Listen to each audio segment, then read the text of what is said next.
You just dated both of line us by because line. our kids are never Oh my going to believe gosh. that to access the internet back in the day, you had to kill a robot. And if you picked up the phone, you could listen to its dying screams as it came up, and that everything would load that slow.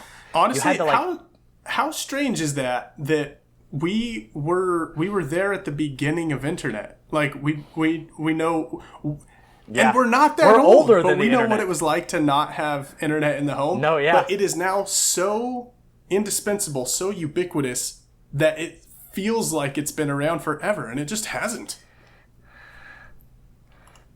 Yeah, amen to that. That's some strange stuff. And I remember when you had to, like, if you were going to download a song, you had to just download You'd come it back and from leave and go do school something and else because it wait would for take that long. LimeWire to be done downloading your illegal stuff. Yep.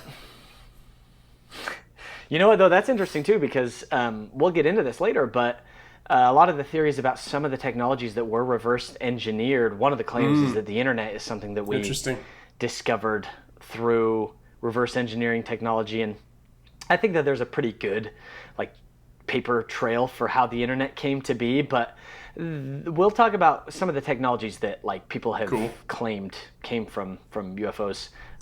That's interesting. So, did your picture come through, Cole?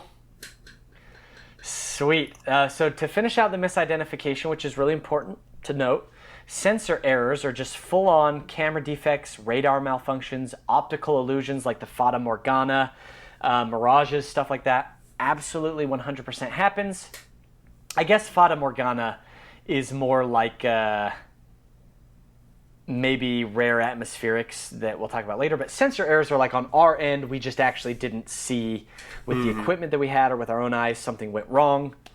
And this happens, cameras a lot of times, like if you zoom in, the light will be oscillating in colors and it's not oscillating in colors in real life. That's just your camera sensor when you zoom in. That's how an iPhone camera sensor kind of picks up light when you zoom it in a lot. So not saying you couldn't be capturing a real UFO, it's just that maybe certainly those lights aren't coming from reality, they're coming from the hardware of your phone. So sensor errors are also extremely important. I'm trying to think of any on sensor errors, final like, yeah. Final thoughts on that?